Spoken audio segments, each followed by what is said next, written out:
ma'am glory job site की ma'am information update पीजरी IB intelligence bureau security assistant की coaching class online अमसुंग offline class date 18 दगी हौनबगी अरेंजमेंट तौरमबनी अदुबु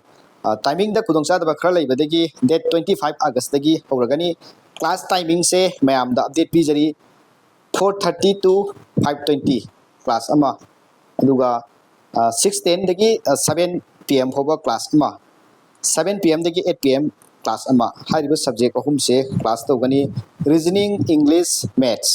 general awareness GK हाइरिबा सब्जेक्ट सिंग असिना ग्लोरी जॉब साइट की PDF द मटेरियल सिंग शेयर तौगनी हाइना मैम द अपडेट पीजरी कोर्स फी द ऑफर द हानबा 1600 थ्रमबनी 1600 ऑफर लोइग्रे हौजिक से 1800 की ऑफर अनि लेरिबनी कनागोंबा हाइरिबा ऑफर से लोबिनिंगबा कोचिंग क्लास योबिनिंग यावरगदी अखोई कांटेक्ट नंबर 6009966762 नत्रगना 8119539990 द कांटेक्ट तौरक यानी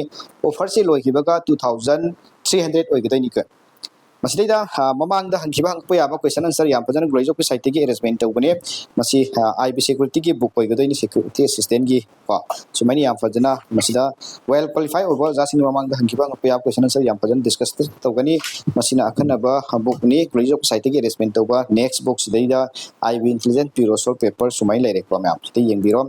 ममांग की सॉल्व क्वेश्चन आंसर याम फजन यावबनी मैम अदुना IB सिक्योरिटी असिस्टेंट की एग्जाम थागदबा कैंडिडेट सिंग हाइबा ऑनलाइन नम सुंग कोचिंग क्लास योमिनसी हैब्स मैम द अपडेट पीजरी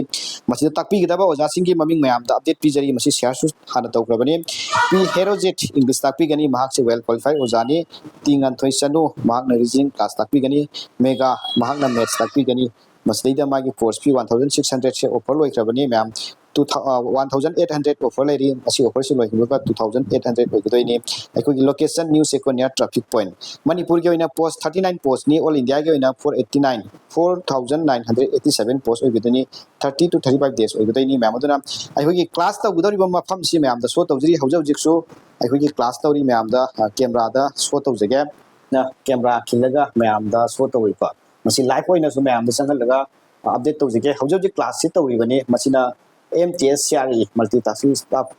recruitment MCRE की क्लास ओइगदोइनी मसी जुजि आई मनुंग द संगगा मैम द शो तौजगे ऑनलाइन नम सुंग ऑफलाइन क्लास यावसिंगी कमाइन क्लास लेरिबा कंडीशन मैम द अपडेट तौजगे मसी की क्लास से MTS multitasking staff MCRE की क्लास नि नुमदांग पुंग 6 तगी 3 तगी 9 फाउने हाइबा क्लास से डेट 23 द लोइदोइनी 23 अगस्त लोइरा मतुंग द डेट 25 तगी IB की कोचिंग क्लास हौगदोइनी अखोइना क्लास तौजरिबा क्लास से मैम की फ्री ओइबा टाइमिंग द क्लास येंग मतमदा हाइबा टाइमिंग से येंगबनी मैम अदुना अखोइगी क्लास तौरिबा ऑनलाइन अमसुंग ऑफलाइन क्लास ता यावबसिंग की मैम द अपडेट तौजरी वेब कैमरा अम खिले सुमैना ऑनलाइन द सुमी याम यावरिको ऑनलाइन द मी टोटल मेंबर मैम सिदा 43 हेना यावरिको मैम सिदा येंगिरो ऑनलाइन द क्लास यावबसिंग की अदुना थापा नकपदगी कनागुंबा ऑफलाइन ऑनलाइन क्लास यावबिनिंग यावरगसु अखोइगी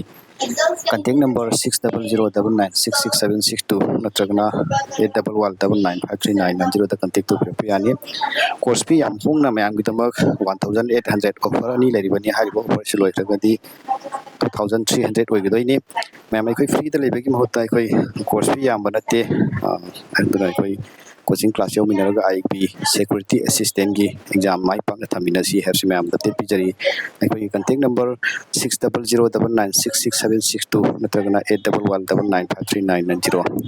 लोकेशन न्यू सेकोनिया ट्रैफिक पॉइंट ओइगदोइनी मैम थैंक यू एनी खंगनिंग बांगनिंग लेरगसु ग्लोरी जॉब की नंबर द कांटेक्ट तौरप यानी मैम थैंक यू